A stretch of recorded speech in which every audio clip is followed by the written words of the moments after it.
안녕하십니까. 텐트커피 위철원입니다.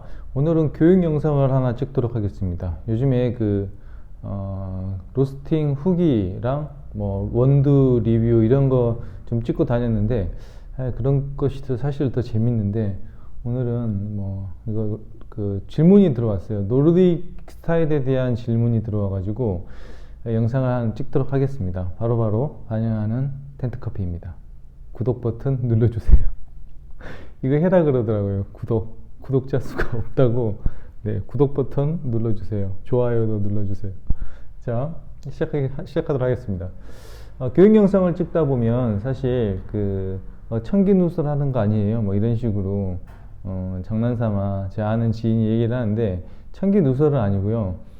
이거는 그냥 누군가는 이걸 할 겁니다, 아마. 그리고 내가 대단한 내용을 소개해 주는 건 아닌데, 근데 이게 좀 알기까지는 어떻게 보면, 모르면 좀 시간이 걸리는 내용일 수도 있어요. 근데 알아버리면 되게 쉬운 내용인데, 어쨌든 여러분들에게 도움을 주고 싶은 마음에서 찍었기 때문에 계속 찍도록 하겠습니다.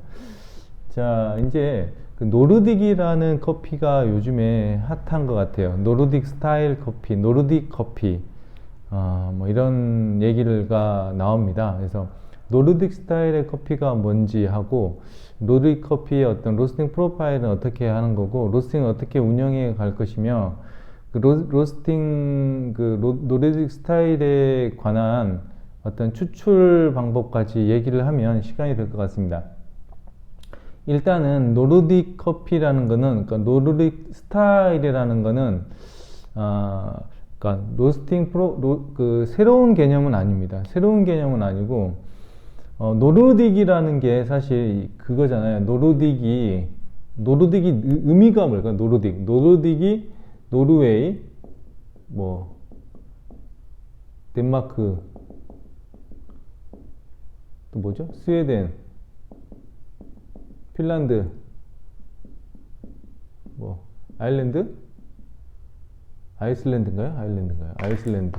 하여튼 이런 나라들이 특징이 뭐냐면 되게 커피를 많이 먹는 나라입니다. 그러니까 총 소비량 같은 경우에는 미국이 제일 많겠죠. 그리고 독일도 많고 일본도 많고 우리나라도 되게 많고, 총 소비량은 인구가 많으니까 많은데, 이 나라들이 1인당 커피 소비량이 세계 1위, 2위, 3위 다 여기 있죠. 그러니까 무지하게 커피를 많이 먹습니다. 왜 이 나라가 이렇게 좋은 커피를 많이 먹게 된 이유에 대해서는 문화적인 어떤 설명이 있는데, 그런 거는 네, 다음에 아니면 다룰 필요도 없는 것 같고, 하여튼 이 나라들이 되게 커피를 많이 먹습니다. 많이 먹는데, 그 중에서 여기서 주목해야 할 나라가 노르웨이죠. 노르웨이가 이제 노르딕의 어떤 성지처럼 그렇게 되죠. 네, 그럽니다. 그러니까 노르웨이 중에 팀 윈들보라는 친구가 있습니다. 저보다 나이는 좀 많아 보이더라고요. 그러니까 2004년도 월드 바리스타 챔피언십에서 우승한 친구인데, 제가 그 영상을 봤습니다. 우승한 분이라고 하겠습니다. 우승한 분인데, 제가 영상을 봤는데 2004년에만 해도 정말 어떤 불모지였죠. 그러니까 좀만 잘해도 우승을 하고 그랬던 시기 같아요. 지금은 안 되죠. 그러니까 오디션 프로그램도 슈퍼스타 K 같은 경우에도 1회, 2회, 3회 횟수가 거듭할수록 엄청 좋아지지 않습니까? 우승하기 되게 힘들어지잖아요. 그런 것처럼 이 친구, 이게 절대 욕하는 거 아닙니다. 감히 제가 욕할 수준도 아니고. 근데 어쨌든 그 당시의 영상을 보면 조금 허접해요. 그러니까 그때까지만 해도 장비빨 이런 게 없었어요. 그러니까 공식 머신이 그때 보니까 라마르 조코였던 것 같고, 그게 콤팍인가 암흄인지 하여튼 글라인더도 하여튼 그런 것 같고, 라마르 조코 리네아 그거였어요. 그래서 이제 제가 무슨 얘기를 하고 싶냐면, 2004년에 우승했을 당시에 콩을 주목을 해보고 그 프레젠테이션을 보니까 브라질 내추럴 콩이랑 콜롬비아 콩을 가지고 왔어요. 그리고 프레젠테이션 내내 했던 소리가 산미가 억제되고 단맛을 강조되는 커피입니다 라고 이제 얘기를 합니다. 산미가 억제되고 단맛이 굉장히 스윗니스가 많이 강조가 되고, 또 그 창작 메뉴 같은 걸 보더라도 조금 길더라도 잠깐만 들어주십시오. 이걸 설명하기 위해서는 이게 필요해서 제가 얘기를 하는 겁니다. 창작 메뉴 같은 걸 보더라도 티라미슈 해가지고 이렇게 막 달달한 메뉴로 이렇게 서빙을 합니다. 그러니까 이 친구는 사실 단맛에 그 관심이 많은 친구죠. 그래서 그러한 트렌드는 계속 꾸준히 이어가고 있습니다. 그래서 2009년 정도, 2008년, 2007년, 2009년 정도에 이제 스페셜티한 물결이 나오면서 이제 좀 신맛에 굉장히 그 미국 시장의 신맛에 정말 그 중독이 됐죠. 완전히 그 신맛에 중독됐죠. 신맛이라는 게 나쁜 신맛이 아니라 사워가 아니라 그 엑시더티 좋은 신맛에 굉장히 어떤 그 세계가 그런 흐름 속으로 들어갑니다.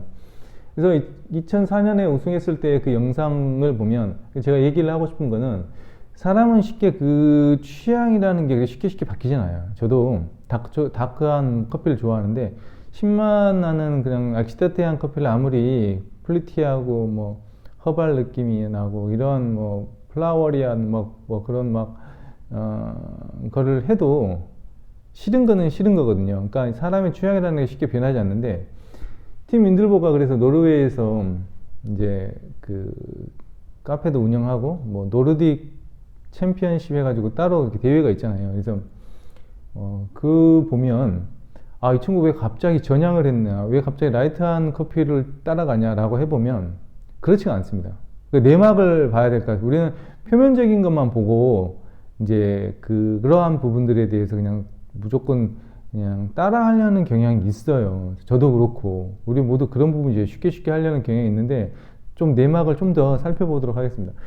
그러니까 90년대 초반에 우리가 원두커피가 굉장히 붐이었잖아요. 근데 그 원두커피가 사실은 특정 브랜드를 얘기하기는 좀 그렇지만 그 회사가 원두커피를 가지고 와가지고 그 브랜드로 커피숍을 많이 오픈했는데 그것 때문에 한국의 커피 시장이 한 10년은 뒤로 물러나 버리는 역효과가 나타났어요. 그때 가지고 왔던 그런 브라질 그 로부스타 계열의 그냥 밍밍한 커피를 이제 내놓다 보니까 사람들이 원두 커피가 원래 이러한 맛이구나 라고 생각을 했던 거죠.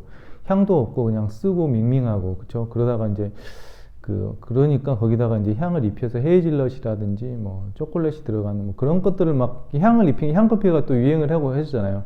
그러니까 큰 흐름에서 봤을 때는 노르딕이라는 커피 자체가 굉장히 의미 있는 커피 있는데 그게 잘못 또 오해가 돼버리면 너무 또 안 좋은 커피로 인식될 수가 있습니다. 그래서 제가 염려해서 하는 얘기입니다. 그래서 팀 인들보에서 시작한 지금 팀 인들보의 그 노르딕 커피 아니면 플루겐인가요? 퓨그렌인가요? 이건가요? 플루겐인가? 하여튼 왜 이러지? 죄송합니다. 자, 플루겐 아니면 퓨그렌 두 개 중에 하나인데 새라는 뜻에 있잖아요. 새 해가지고 빨간색 이렇게 동그란 그 엠블럼에 그 새처럼 이렇게 생긴 거 있잖아요. 새 모양의 그 커피숍. 퓨그렌이 맞어. 플루겐 아닌 것 같아요. 느낌이. 퓨그렌이 있는데 플루겐. 헷갈린다. 어쨌든 이거 그 새 모양의 어떤 엠블럼 있잖아요. 예.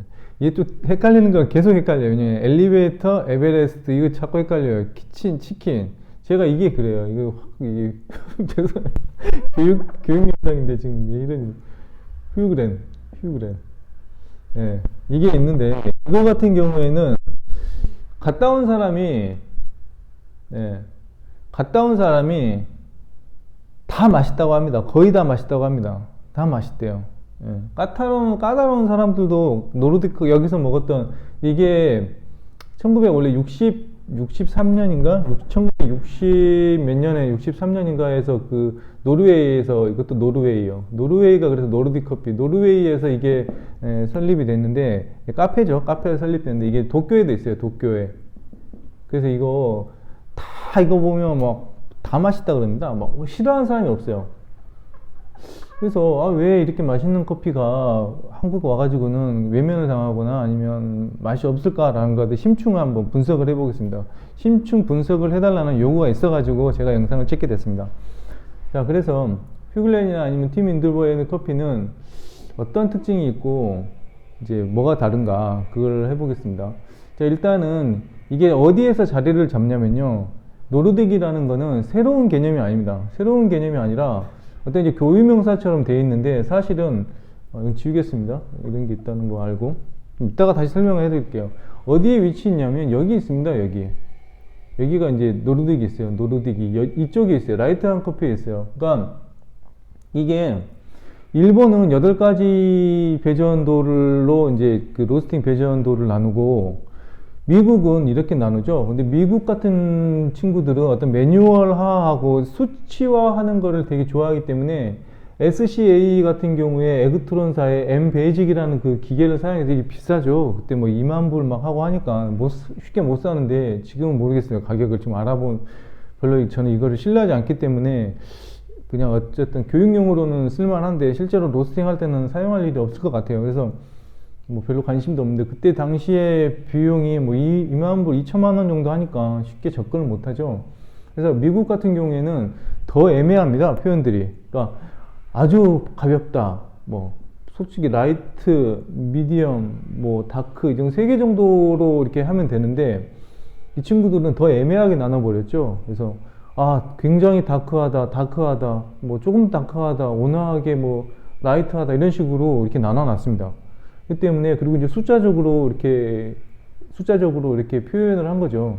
그래서 실제적으로 사용 구간은 30에서 한 70 이 정도까지를 이제 사용을 하고요. 여긴 잘 사용 안 해요. 이거는 뭘 의미하냐면, 얘네들도 이쪽으로는 잘 사용을 안 한다는 거죠. 그러니까 이쪽에는 사용 설명서에 여기서부터 여기까지 많이 주로 사용한다는 거는 여기 대해서 별로 신경을 안 쓰는 거죠. 미국 친구들은.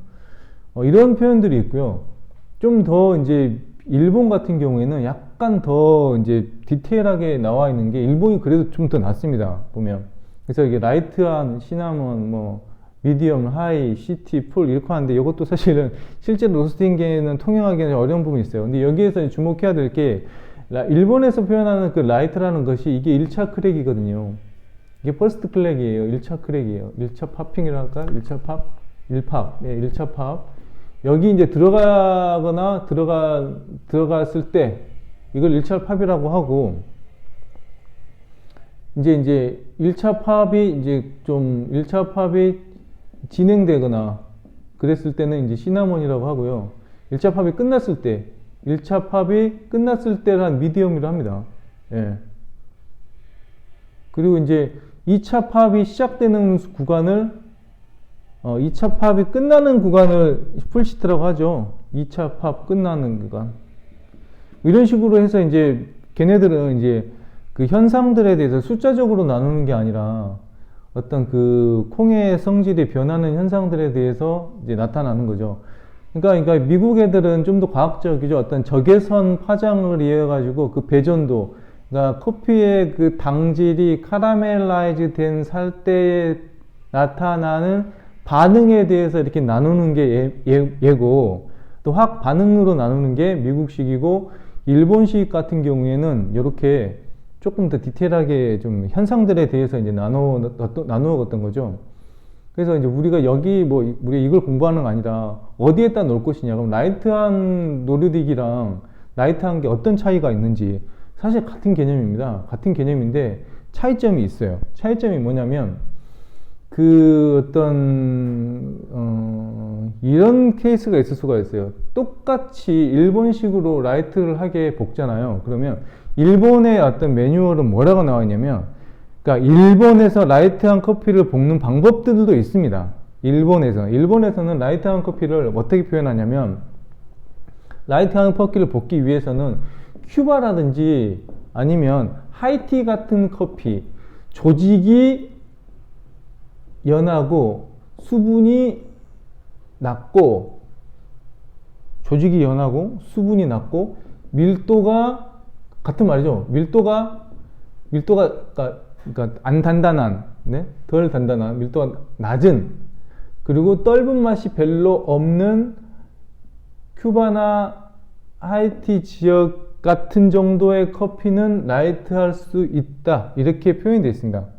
그러니까 없는 개념이 아니라 이렇게 조직이 연하거나 수분이 작거나 그 떫은 맛이 없는 케이스의 콩들은 라이트하게 볶을 수 있다. 볶아도 된다. 라고 이렇게 나와 있습니다. 그렇기 때문에 노르딕은 그냥 라이트한 배전도다 생각하시면 됩니다. 그런데 제가 여기서 이제 노르딕이라는 게 문화적으로 접근하다 보면 어떤 게 있냐면요. 자, 여기 보시면 이런 표현 방법이 있고 또 이런 표현 방법이 있어요. 뭐 시나몬, 아메리카노, 시티, 풀시티. 여기는 풀시티가 2차 시작이에요. 2차 시작을 풀시티라 그러고, 이건 비엔나, 에스프레소, 프렌치, 이탈리아 이런 식으로 표현하는 데가 있어요. 이거는 수분이 얼마만큼 이제 빠져나갔냐에 대해서 이렇게 이제 표현을 해놓는 이렇게 무슨 구분 분류 방법도 있습니다. 근데 이거는 뭐냐면 어떤 이 보면 이 명칭 자체가 어떤 나라에 대한 것들이 좀 들어가 있어요. 그러니까 미국 애들이 조금 연하게 물을 타서 연하게 먹고 연하게 먹는 거. 이탈리안 애들이 에스프레소로 요즘 뭐 이탈리아도 뭐 북부하고 남부랑 뭐 차이가 있잖아요. 그러니까 좀 그 밀라노 같은 경우에는 그 강하게 안 마시고 그렇죠. 예. 나폴리는 좀 진하게 강배전을 하고 이런 식으로 이태리 내에서도 차이가 있지만 이탈리아 그러면 일단은 뭐 진하고 강배전 뭐 좀 묵직하고 쓰고 이런 커피들이 연상이 되니까 강배전 커피를 이탈리안이라 그러고 뭐 프렌치라 그러고 뭐 비엔나라고 그러고 그러니까 그 국가 어떤 그 나라랑 뭐 이런 것들을 좀 문화권 중심으로다가 이렇게 분리를 해 놓은 거 있어요. 그러면 얘는 한 이 정도에다 놓으면 되겠죠? 이 정도에다가 라이트한 정도에다가 넣어가지고 여기다가 뭐 노르딕 이번에 이제 굳이 넣는다고 하면 뭐 이렇게 넣어가지고 하면 됩니다. 그런데 이제 이게 차이가 있을 수가 있습니다. 이 배전도보다는 조금 차이가 있는 거죠. 그러니까 아무리 미국 애들이라도 노르딕 같이는 안 먹었어요. 그 전까지만 해도 노르딕 같이는 안 먹었어요. 그러니까 라이트하게 먹는데 사실은 좀뭐 1차가 끝나거나 아니면 뭐 1차와 2차 중간 사이에서 빼가지고 아니면 좀 더 들어가서 먹거나 아니면 강배전 커피라도 미국식 아메리카노는 뭐 좀 물을 많이 넣어가지고 이렇게 먹기 시작한 거죠.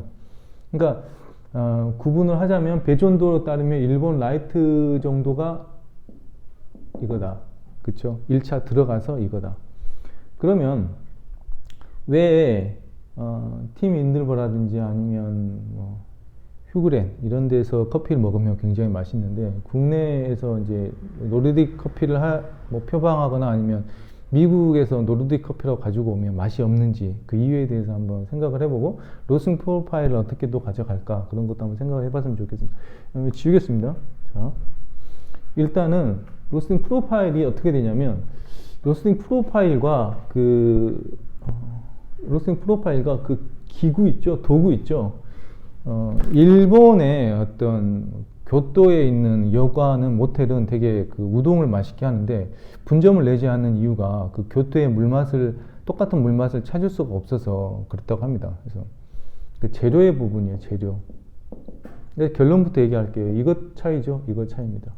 결국에는 이것 차이 때문에 그렇게 나오는 거고 좀 부연 설명을 하자면 재료가 있는데 이런 재료를 어떻게 그걸 해내는지 그러니까 예를 들어서 김치를 만드는데 영국 같은 데서 이제 김치를 담고 싶은데 재료를 구해야 되는데 우리나라 배추가 없죠. 그래서 차이나 중국 배추를 가지고 김치를 만듭니다. 근데 영국 사람이 한국에서 김치를 먹고 와가지고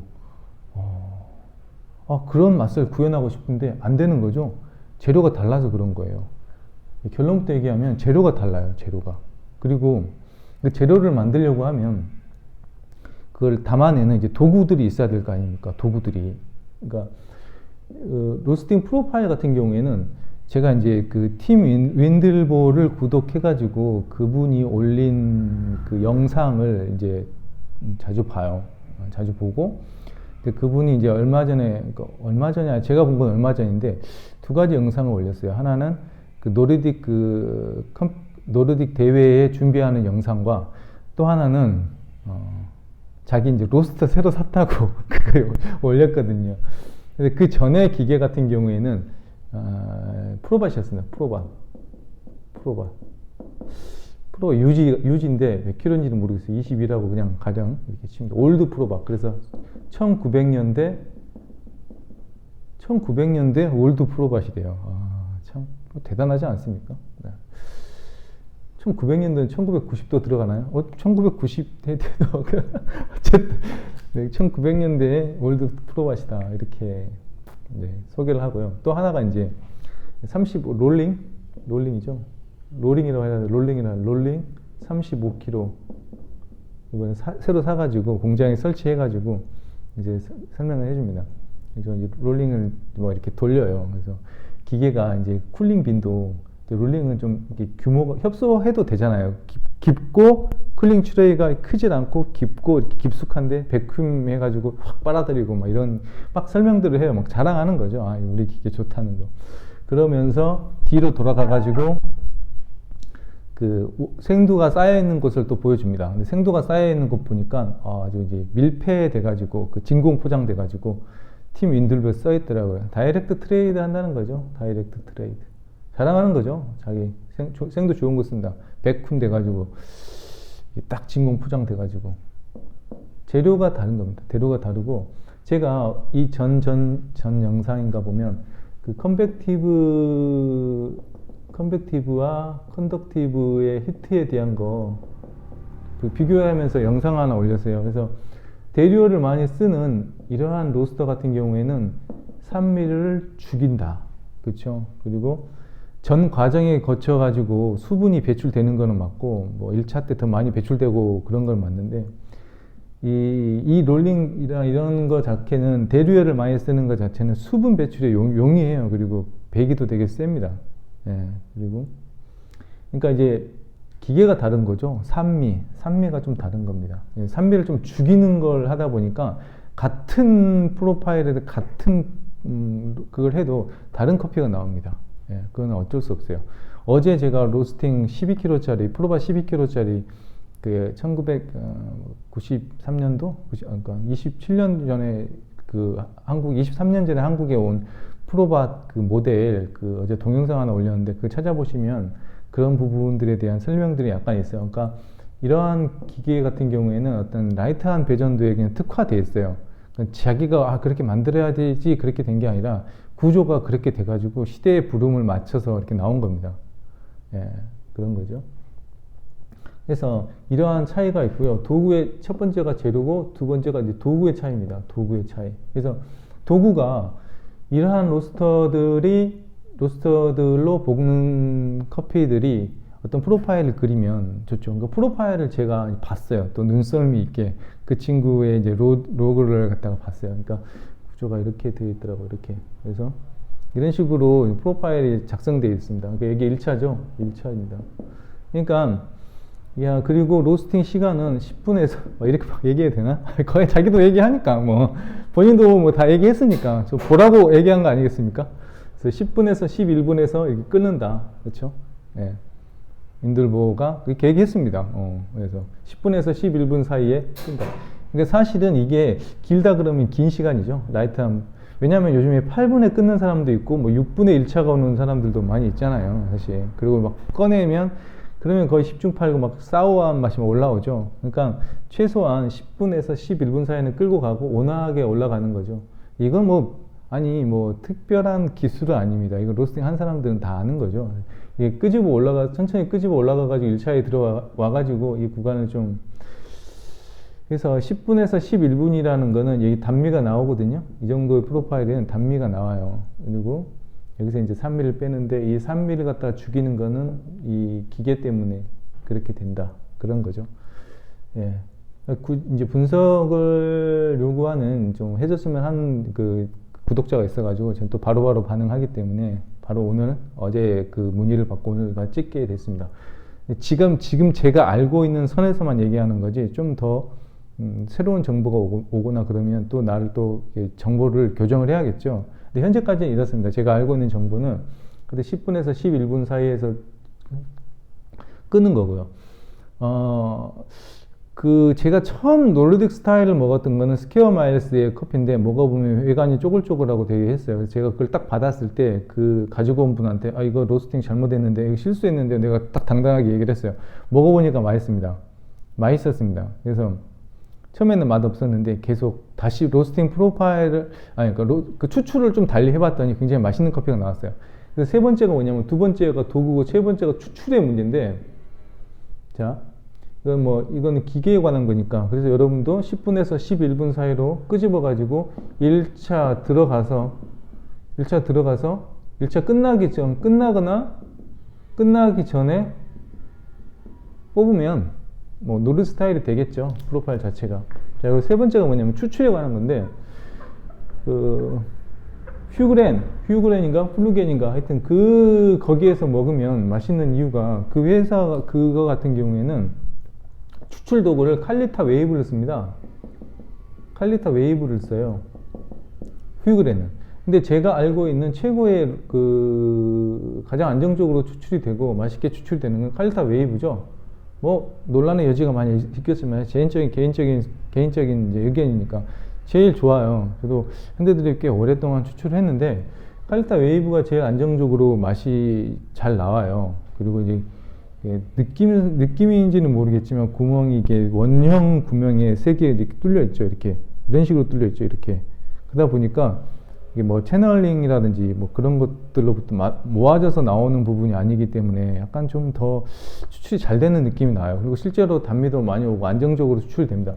그러니까 휴그렌 같은 휴그렌을 하겠습니다.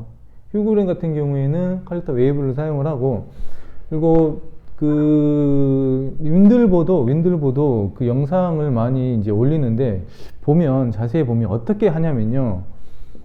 요즘에는 그렇게 추출하는 방법이 많이 있더라고요. 그러니까 박상호 바리스타인가 그분도 영상에서 찍으니까 이거를 스푼으로 이렇게 젓더라고요. 스푼으로 저어가지고 추출합니다. 자, 칼리타라고 칠게요. 다시 그리겠습니다. 칼리타가 있고 커피가 들어가죠. 커피가 들어가면 자 내려오는데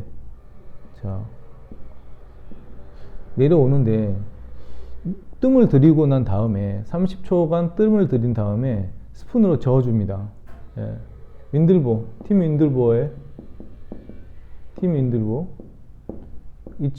이분이 이제 하는 거는 여기다 물을 넣고 적신 다음에 스푼으로 이렇게 저어주죠.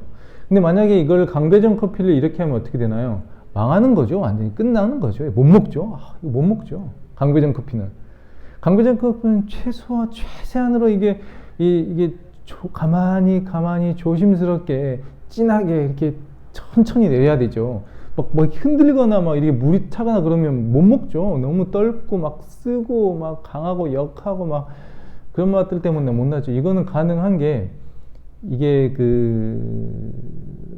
로부스타도 마찬가지고 이렇게 연하게 볶은 콩들 같은 경우에는 콩이 좀 밀어내는 게 좀 약해요. 그래서 에어로프레스를 사용을 해요. 팀 윈들보 가게 가면 에어로프레스를 사용하는 이유는 그겁니다.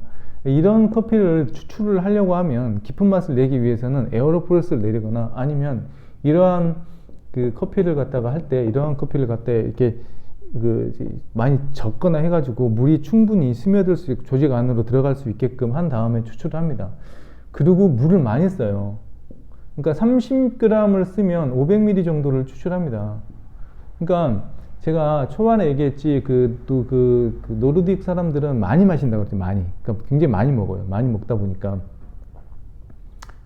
이렇게 물을 많이 씁니다. 그냥 많이 쓰다 보면 어떤 현상이 나타나냐? 많이 쓰다 보면 이 신맛이 강한 커피도 이걸 이렇게 물을 많이 쓰게 되면 맛있어요. 제가 아시는 분 표현하면 조청 맛이 나고 꿀 맛이 나고 맛있습니다. 신맛 나는 커피가 물 양을 늘리면요.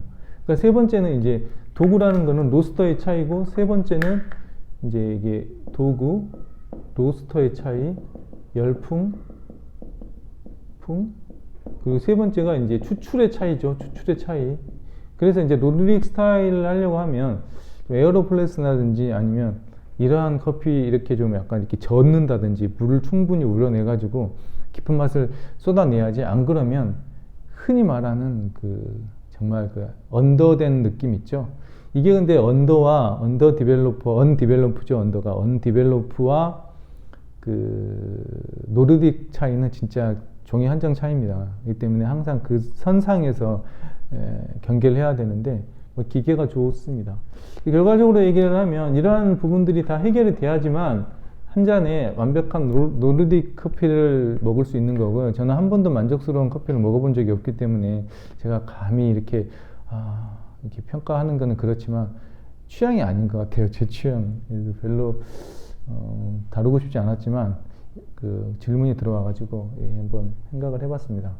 그리고 재료의 차이가 제일 좋다. 그래서 노르딕 커피를 하고 싶어 하면 비싼 콩을 써야 됩니다. 비싼 콩. 그래서 뭐 COE라든지 이런 콩이 있죠. 아니면 좀 특별한 콩. 예를 들어서 킬로그램에 한 35,000원에서 한 5만원 선을 써야지만 사실은 노르딕 콩이 적합해요. 경험상. 근데 이거를 극복하기 위해서 로스팅 실력이라든지 블렌딩으로 하기 위해서는 커머셜이나 아니면 좀 일반적인 콩으로 할 수 있는 게 사실 그게 기술이고, 그렇게 해내는 사람이 정말 고수죠. 그리고 이렇게 재료에 의존해가지고 하는 것들은 사실 조금 이게 잘못하면 이게 그 자본 싸움으로 돼버리거든요. 요즘에는 좀 그런 게 좀 흐름이 좀 심해요. 그래서 충분한 재료의 공급에 있고, 그 아까처럼 한 10분 정도의 프로파일 끌고 가서 온화한 불로 이제 내리면 노르딕이 됩니다. 그러니까 본인이 맛보고 이런 스타일이 좋다 그러면 하면 됩니다. 네. 지금까지 2018년 12월 오늘 며칠인가요? 한 12월 초순경에 찍은 영상입니다. 새로운 정보가 오면 이건 또 언제든지 바뀔 수가 있으니까 들어주셔서 감사합니다.